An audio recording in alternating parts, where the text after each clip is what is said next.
না, ঝড়খালি এই মুহূর্তে যাওয়া ঠিক না। পঞ্চনন্দীমুখী তো তুফান তো খুব। একটু এটাকে এগিয়ে দিন না ওনার দিকে। যে কোনো মুহূর্তে পাল্টে হতে পারে। এখন পাল্টি হতে পারে। নদীতে তো মুখে বেরিয়ে যাচ্ছে না তো, কোনো বোট যায় না, এখন ভিতর দিয়ে যাচ্ছে, ভিতর দিয়েই সব ভেতর বলতে অন্য কোনো নদী আছে? না না, নদী আছে কিন্তু এই বাইরে দিয়ে ওই সাইড দিয়ে যাওয়া যাচ্ছে না, এই ভিতর দিয়ে নদী আছে, ভিতর দিয়ে যাওয়া যায়, ভিতর দিয়েও আসা যায়। আচ্ছা আচ্ছা, রঙিন তো বাইরে হচ্ছে বেশি, পঞ্চনদী বেরিয়ে যাচ্ছে। তাই। আচ্ছা, এই ভাইকে যে বলছিলেন ওই জঙ্গলে যেতে না, কিছু বলছিলেন, ওই জন্য আমি মাইকটা লাগিয়ে দিলাম, কারণ এগুলো আমার জানার খুব ইচ্ছা।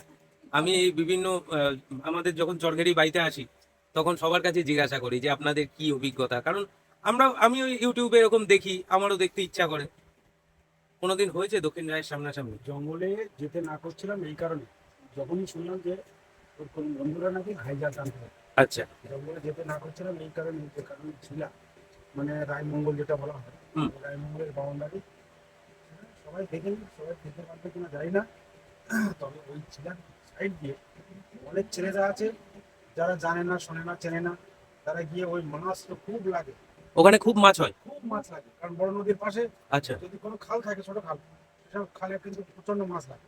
আচ্ছা আর ওই মাছ ধরার লোভে এরা তো জঙ্গল সম্পর্কে জানে না, আচ্ছা ট্রেনে আসছে তো আসছে এই করে নিজের নিজে মনে মনে রেখে নিজের কাজ মাছ বলতে যায় তখন মাছের দিকে মাছের দিকে। আচ্ছা। লক্ষ্য রেখে লক্ষ্য রাখতে। কাজবাজ করতে যায়, মানে কাজবাজ করতে যায় বলতে মাছ ধরছে, মাছ পড়ছে ভালো, ফোটাফুটি করছে চলে নেমে, কিন্তু ওখানে কিন্তু জাল দেওয়া আছে কিনা আমার জানা নেই সব জায়গাতে, কিন্তু বড় বড় খালগুলোতে জাল দিয়ে আটকে রাখা নেই।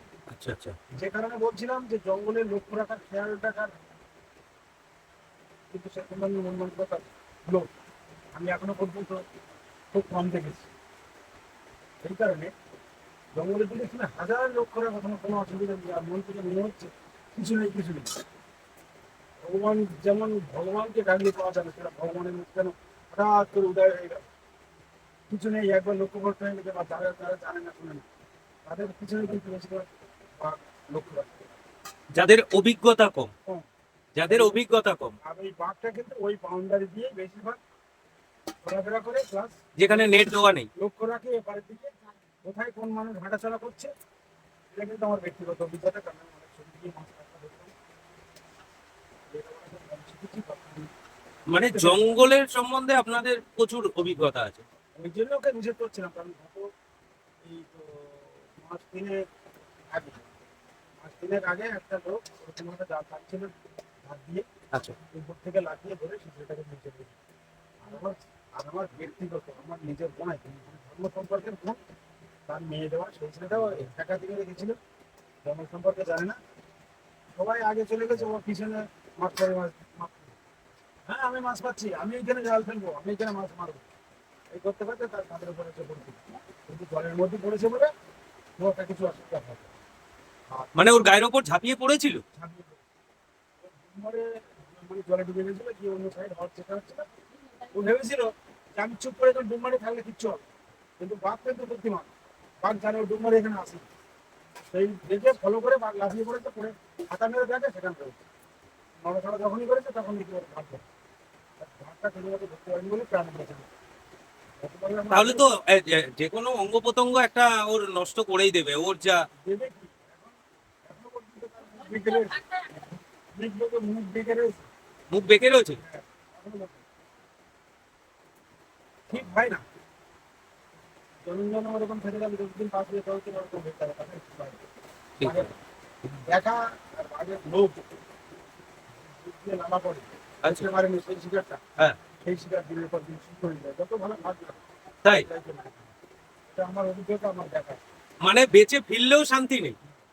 আমাকে খাওয়ার জন্য ধরেছিল, হ্যাঁ ধরতে গেছিল, কোনো পাইনি, আচ্ছা দিতে পারিনি, এই সবর আমার গায়ে লেগে রয়েছে, ওইটা কাটে কি করে, ধান কি করে, মানে ভৌতিক কিছু জিনিস আছে সেগুলো কিন্তু কাটান করে দেয়, তাহলে হয়, কিন্তু তো বুঝতেই পারবে না যে আমার কোনো অসুবিধা নেই, মনে মনে ধরে আতঙ্ক ওর শরীরে সারা জীবনই থেকে যাবে, ও যতদিনই বাঁচবে আতঙ্ক থেকেই যাবে।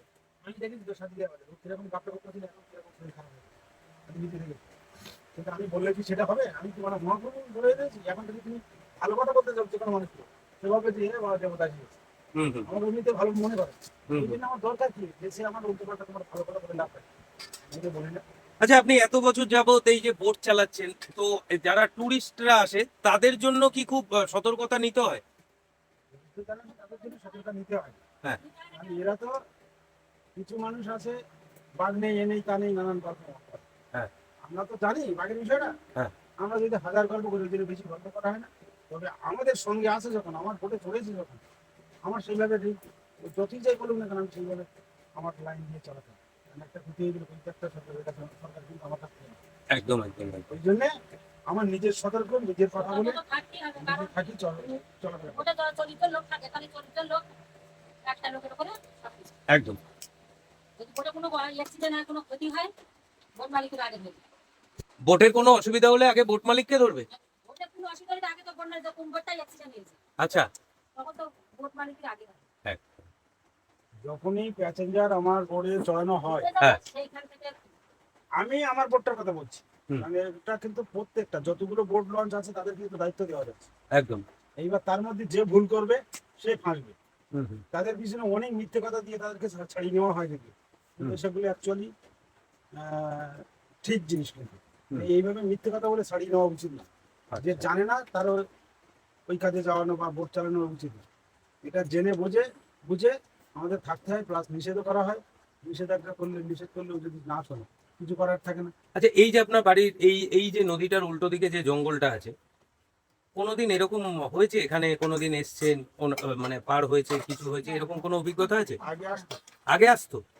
এখান থেকে ধরো 3-4 বছর আগে। মাত্র 3-4 বছর আগে? না, মাত্র 3-4 বছর আগে কেন বলছি, কারণ আগে কিরকম হতো এই ফরেস্ট ডিপার্টমেন্ট থেকে কড়াকড়ি হয়েছে কেন, আগে একটা জাল দেওয়া রয়েছে আর কোনো ভয় নেই।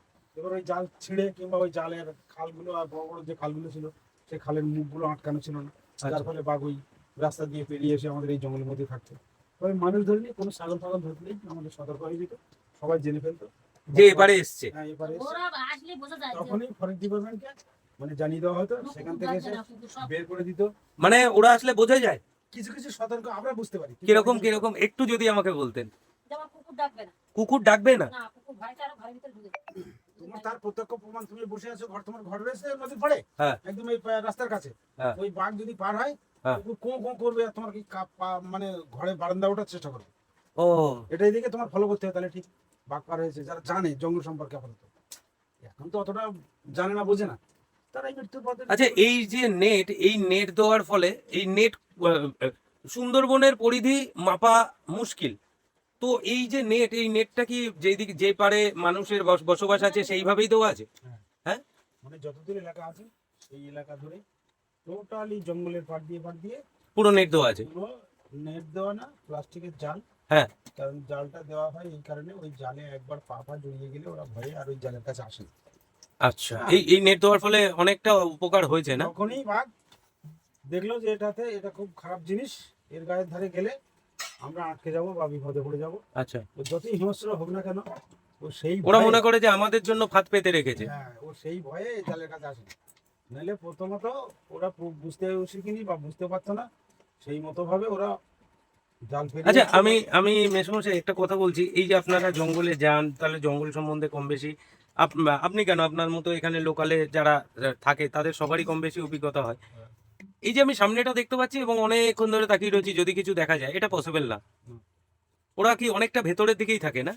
এখন বর্তমান জাল দেওয়ার জন্য জালের কাছে তো থাকেই না। আচ্ছা। এবার আমরা অনেকে গল্প দিই, হ্যাঁ আপনি দাঁড়িয়ে থাকেন দেখতে পাবেন জালের কাছে এসে দাঁড়িয়ে আছে। হুম। ওরা কিন্তু অনেক সতর্ক হয়ে গেছিল, জালের কাছে থাকে না, সবসময় জাল ছাড়া দূরে থাকে। আর যদিও শিকারের খোঁজে যায়, হুম। কিন্তু জাল ছাড়া সব সময়ের জন্য 10 ফুট 20 ফুট ভিতর দিয়ে চলাফেরা করে। ও, যে আমি জালের কাছ দিয়ে যেতে যেতে যদি কোন রকম ভুলে যাই কিন্তু আমি জড়িয়ে যেতে পারি একদম। ওই ভয়। আচ্ছা, এর মধ্যে কি জঙ্গলেরও প্রকারভেদ আছে, যে এই জঙ্গলে বাঘ বেশি থাকে, অনেক রকম ঘটনা অলরেডি ঘটে গেছে, এরকম আছে? থাকে। মানে ভাই যেই দিকে যাবে যেমন বলছিল, নেতাই চামটা বলা হয়। নেতাই চাম। চামটা। আচ্ছা, ওটাই কি মানে আপনারা চামটা- টুরিস্টকে নিয়ে যান? না, নিয়ে যান না? চামটা বলা হয় এই কারণে, চামটা আপনি বসুন না এখানে। চামটা এমন দূরপাল্লার রাস্তা আচ্ছা। এবং সেই জায়গাতে বেশিরভাগ কাঁকড়া হয়। কাঁকড়া হয়? হ্যাঁ, এবার কাঁকড়া মাছ সেইখানটা হয় কেন জানি না, হুম। এসবগুলো মানুষের লোভ দেখানো। আচ্ছা কিছু কিছু মানুষ আছে কাঁকড়া মাছের লোভে চলে যায়, আচ্ছা। যায় তো। হুম। এইবার তারা যায় কেন? ও, আমি আজকের যদি একই দিনে যদি 50,000 টাকা ইনকাম করি তাহলে আমার ভালো হবে। একদম। কিন্তু ভাবছে না, বা তার বিবেকের মধ্যে, মনের মধ্যে সারা জাগছে না যে এই মাছ কেন এত দেখতে পাচ্ছি, কেন এই মাছ ধরার জন্য আমরা দৌড়াচ্ছি। মানে যেখানে বাঘের উৎপাত বেশি সেখানেই মাছ কাঁকড়াও মাছ বেশি। কাঁকড়া আড্ডা দেবে সেখানে। ও। সব সময়ের জন্য অভিজ্ঞতা এরকম ভাবে মাথায় রাখতে হবে যে যেখানটায় বেশি মাছ কাঁকড়া পাওয়া যায় হ্যাঁ। সেইখানটায় কিন্তু বাঘ সবসময়ের জন্য দাঁড়িয়ে আছে। মানে ওরাও জানে যে এখানে সবাই আসে, এখান হ্যাঁ। থেকেই আমি খাবারটা তাড়াতাড়ি তো পাবো। ওদের কাজ তো ওটাই, হ্যাঁ। যে এইখানে আমি ওই যেমন মোহাম্মদ মহলের একটা যাত্রা শোনে, দুঃখী যাত্রা, হুম। ওই জঙ্গলের বিষয়ে যে দুঃখী যাত্রাটা হয়, হুম। ওই যাত্রা শুনলে অনেক কিছু অভিজ্ঞতা হয়। যে মোম মধু ধনা তোকে মধু দেব, হুম। তোর শুধু দিয়ে যেতে হবে দুঃখেকে, মানে ওর একটা বাচ্চা উপরে লোভ ওই বাঘে। এরকম ভাবে হিসাব, কিন্তু আমরা সেই অভিজ্ঞতা মাছ ধরছে যেখানটায় দেখেছি বেশিরভাগ মাছ সেখানটায় মানুষকে নিয়ে চলে গেছে, সেইখানটায় ফেলে মানুষকে ধরেছে। আর রবি যারা, যে মানুষ বেশি লোভ করবে খাওয়ার জন্য, সেই মানুষগুলোই একমাত্র বাঘের আক্রান্ত প্লাস শিকার। এছাড়া আমার যতটুকু অভিজ্ঞতা যে ওখানে গেলে এই হবে ওই হবে, এটুকু আমাদের মাথায় ঢুকে যায়, আমাদের অভিজ্ঞতা আছে, আমরা বেশি লোভ করি না। আর মানে জঙ্গলের পাশ দিয়ে যেতে গেলেও আপনারা ঠিক মানে সতর্ক হয়ে যান। সতর্ক হয়ে যাই, প্লাস আমরা বুঝতেও পারি যে এখানে এত মাছ লেগেছে কেন, তাহলে এখানে এই মাছ যদি আমাদের ধরতে হয় তাহলে সেরকমভাবে সাবধানে চারিদিকে লক্ষ্য রেখে আমাদের মাছগুলো ধরতে হবে। আর ওর মধ্যে যদি কারোর না কারোর লক্ষ্যভ্রষ্ট হয়ে যায় তাহলে জানবে তার সেদিন মৃত্যু, বিপদ। বাঘ ওখানে নেই মনে হচ্ছে, কিন্তু বাঘ এসে হাজির। এটা আমাদের দেখা। আচ্ছা, যেটুকু আমি শুনেছি ওই হেতাল গাছ, যে ওই তাল গাছের মতো যে হেতাল গাছ, ওই খেজুর গাছের মধ্যে খেজুর গাছের মতো, ওখানে হেতালের কথাটা কেন বলা হয়েছে, হেতালের মধ্যে ও সবসময় বেশিরভাগ থাকে। থাকে। এই রাত বর্ষা শীত, মানে রাত না সরি শীত বর্ষা, মানে শীতের সময় ঠান্ডার সময় ওর মধ্যে থাকে, বাসা করে থাকে। বর্ষার সময়ও তাই ওর মধ্যে থাকে, কারণ এমনভাবে দিয়ে রাখে যে বর্ষাটা ওদের গায়ে লাগে। আচ্ছা। প্রকৃতির সৃষ্টি এরকম। সৃষ্টি এরকম। আর তার মাঝখানে আমরা যেমন আদিম যুগের মানুষের মধ্যে যেমন আমরা বাসা করে থাকতাম, হুম। কিছু জানতাম না, গোল পাতা ছাউনি করে ঘর করে থাকতাম। এখন অ্যালবেস্টার হয়েছে, এখন হুম। পাকা বাড়ি করেছে, কংক্রিট ঢেলে আমরা এখন পাকা বাড়ি করছি হুম। বা থাকছি। কিন্তু প্রথম জীবনে যেমন আছে আমাদের কিন্তু ওরকমই ছিল। তখন কিন্তু ধান চাষ হতো না, তখন এই মানে আমরা ওই যে খেজুর পাতা, মানে হুম। হুম। হুম। মানে তোমার খেজুর পাতা, খেজুর গাছ যাকে বলছি হেতাল গাছ, এই হেতাল গাছের পাতা দিয়ে ছোট একদম যেমন বিচালের মতো করে আমাদের প্রত্যেকটা দৌড় মানে কাঠের এ করে তারা ছাওয়া ছেড়েছে। আমরা আগে কিন্তু ওই হেতাল পাতা, তারপর তোমার তাড়ি ফল যেটা বলা হয় হুম। নারকেল গাছের মতো, ওই হেতাল পাতা, তাড়ি ফল গাছের পাতা, ওই দিয়ে সাইডে করে আমরা বাস করেছি। তারপরে আস্তে আস্তে ধান চাষ করতে করতে এই যে আগে মানুষ এত জঙ্গলমুখী ছিল, আর এখন জঙ্গলের দিকে মানুষের যাতায়াতটা অনেক কমে গেছে, শুধু কি বাঘের জন্য নাকি যোগাযোগ ব্যবস্থা ভালো হয়েছে আগের শহরে? জন্যে না, প্রচুর লোক এভাবে ক্ষতি হয়েছে। এবার যেখানে বেশিরভাগ মৃত্যু হয় তারা কি সেই কাজে আর যেতে চাইবে? মানে একটা পাড়াতে এরকম একটা দুটো এরকম হয়ে গেলে সারা পাড়ার লোক। একটা পাড়া কেন, আমাদের এই পাড়াটায় হিসাব করে দেখলে প্রায় লোককে বাড়ি হয়েছে আমাদের এই পাড়া। কি বলছেন? এখন রাস্তাঘাট পিছিয়ে এসছে, এই বাঁধটা আর একটু মানে আর 20-50 ফুট দূরে ছিল, এই নদীটা তখন ছোট ছিল, সেই রাস্তা ফাস্তা সব ভেঙে চলে গেছে। এখানে বিশাল একটা চড়া ছিল, আমরা বল খেলতাম ফুটবল, সেসব চড় দেখতে পাওয়া যাচ্ছে না এখন আর। আমরা এত পিছিয়ে এসছি, কে কোথায় আছে। মানে নদীটা আর একটু চওড়া হয়ে গেছে, মানে হিসাব মতো পাড় ভেঙে ভেঙে চওড়া হয়ে গেছে। চওড়া হয়ে গেছে, তারপর কে কোথায় বাড়ি করেছে, ভিতরে কেউ জায়গা কিনে অনেক দূরে চলে গেছে, কেউ ভিতরে যাদের জায়গা আছে তারা রয়েছে, প্রায় বাগের পাটে চলে গেছে। আমার দাদুরা তো 3-4 ভাই, সব কটাই বাগের পাটে গেছে। তারপরে দাদুরা 3-4 ভাই, মানে দাদু বলতে মানে আমার মার বাবা। মায়ের বাবা ওরা?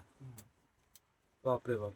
আপাতত আমি 3টে দাদুর দেখা আছে, কৃষ্ণ গান, নেতাই গান আর গৌরাঙ্গ গায়ন। 3জন? হ্যাঁ, 3জন বাগের কাছে চলে গেছে। 3জনই?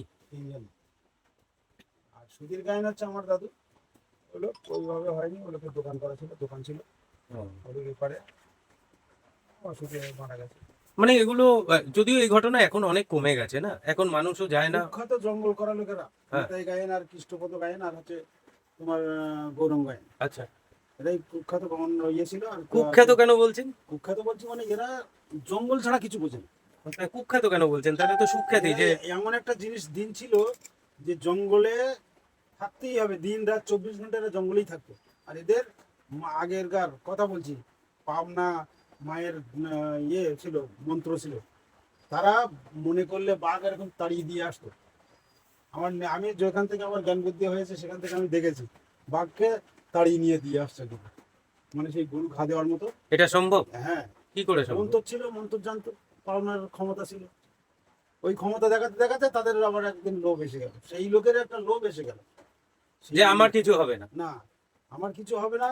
তারপর আস্তে আস্তে অহংকার, আমি বাঘকে যখন খুশি তাড়াতে পারি, ঠিক আছে, এ তো আছে। তারপর তাদেরকে আবার ওই জঙ্গলের উপরে লোভ, মানে মাছ, কাঁকড়া, মধু, এর উপরে বেশিরভাগ লোভ ছিল। সেই লোকগুলো সেইভাবে বাজার করতে। সেখান থেকে আমার ব্যক্তিগত অভিজ্ঞতা আমি দিয়ে দেখেছি, আমার যেখান থেকে আমি ওদের ওই দেখতে দেখতে এসেছি। সেখান মানে থেকে- সুন্দরবন মানে এই ঘটনাটা একদম প্রত্যেকটা এরিয়াতেই কম বেশি করে লোভ রয়েছে। করলে তুমি জঙ্গলে কেন, তুমি কলকাতায়ও দেখো না, বেশি লোক করো, যে কোনো প্রকারে যে কোনো ভাবে গাড়ি সাইড হতে গিয়ে গাড়ি চাওয়া পড়ে ফেলবে। একদম, লোক সব জায়গাতে আছে, তবে জঙ্গলের লোক কিন্তু আলাদা, জঙ্গলের লোভই আলাদা। লোভই আলাদা। কারণ ওই মাছ দেখবা ধরতে যাবে, সে মাছ ধরতে পারবে কিনা তার ঠিক নেই, নিতে পারবে কিনা তার ঠিক নেই, মাছ দেখে হাবনে পড়লো। এত মাছ! এত মাছ, মানে তোমার চোখের সামনে ওই মুহূর্তে এত মাছ দেখতে পাবে যেন শুধু মাছ দেখছো।